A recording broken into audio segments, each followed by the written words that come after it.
म्हणजे एकूण हे 10-11 जणांचा स्टाफ आहे. तिकडचे काही, बीडचे काही, गेवराई तालुक्यातले काही, त्यातले तर धरले 2.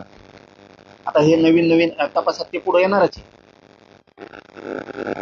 त्याच्यानंतर सुद्धा त्याच्यात असा उल्लेख केला त्यातल्या त्या आरोपींनी, असं काहीच व्हाय ना, तुम्ही मला गाडी घेऊन द्या. आरोपी म्हणजे आम्ही गाडी ठोकतो. मग हे म्हणला नवी देण्यापेक्षा गाडी, धनंजय मुंडे म्हणला नवी गाडी देण्यापेक्षा माझ्याकडे जुनी आहे आणि बाहेर राज्याच्या पाचवीची आहे, ती गाडी तुला मी देतो, नवी असो किंवा जुनी असो, आणि तुमचं चालू द्या किंवा तो त्यांच्या बरोबर तुम्ही हे तपासात उघडं पाडा. याच्यात हे करणाऱ्यापेक्षा याच्यातला मूळ धनंजय मुंडे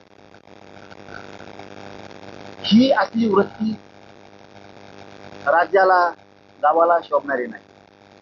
कारण आशानं राजकारण होत नसतं, आशाने माणूस उंचवर जात नसतं. माणसं पडल्यावर रिस लागते एकमेकाला पाडायची.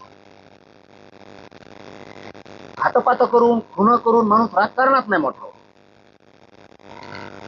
गोपीनाथ मुंडे साहेबांनी असं राजकारण नाही केलं, कारण कसं तो त्यांना बोललेला पण आहे. गोपीनाथ मुंडे साहेबांबद्दल त्यांनी अनेक सामाजिक लोकांचा उठाव केला आणि त्याच्यातून सामाजिक लोकांचं कल्याण केलं. हे काम केलं. हे नीच लोक मारतय किंवा डाव करतय असं संपूर्ण माझ्या ध्यानात येणं इतकं आहे. कारण आम्ही इतक्या रेकॉर्डिंग ऐकतो ना, ऐकून परेशान आहेत त्या रेकॉर्डिंग, संपनात त्या रेकॉर्डिंग इतके त्याच्यात बोललेले. अहो इतके भयंकर डाव येतो. बीड जिल्ह्यातल्या बऱ्याच मराठ्यांच्या नेत्याचं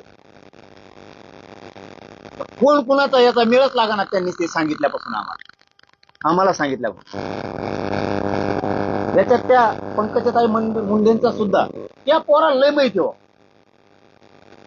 2 आरोप येत ना, त्या पोराला लय माहिती. मी सांगतो हे सगळ्यांनी श्रेयस घ्या.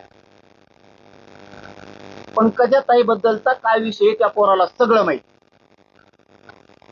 बावनकुळे साहेबाच्या भाच्याबद्दल काय,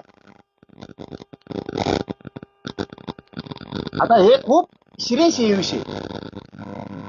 त्याच्यात आणखीन त्यातल्या एका आरोपीला एक गोष्ट माहिती आहे. बीड किंवा राज्यातल्या बऱ्याचशा ठिकाणी प्रत्येकाच्या गांडीखाली मोबाईल आहे. म्हणजे त्या शिटाच्या खाली बघा आता ही सिस्टम, मोबाईल शिटाखाली. कोण बघ शिटाखाली काय बोलतोय, कोण नेता किंवा बीडचा एखादा मराठ्यांचा कार्यकर्ता काय बोलतो, किंवा आमदार काय बोलतो, किंवा मंत्रालयातले काय बोलते, आहे का काही नाही. अशी वृत्ती मुंडे साहेबाकडे मोठ्या नव्हती. म्हणून मराठा समाजाला मी सांगतो आपण शांत राहायचंय. त्या नासक्यासाठी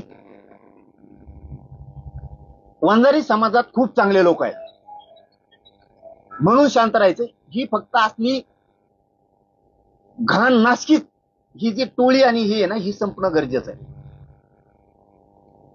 कारण याला ना जात मिली तरी चालतंय, याला कुणी मिळलं तरी चालतंय. फक्त राजकारण लागतंय आणि ब्लॅकमेल करून राजकारण करायचं प्रत्येकाकडे. आता खाली जर मोबाईल ठेवलेला असला त्या शिटाच्या, म्हणजे जो माणूस बसतो त्याच्या गाडीच्या शिटाखाली सगळं मेळ लागणार. अशी माहिती याच्यातून पुढे आणखी आपण गाडी धुवायला जर गेली तर गाडी धुणारा सुद्धा खालून जीपीएस लावतोय दोन. गाडी कोणाची जर कुंकड चालली असते, आता खरं कुठे हे तपासात घेतलं पाहिजे. त्या आरोपींना माहिती मोबाईल कुठं शिटाखाली. जर एखाद्याचं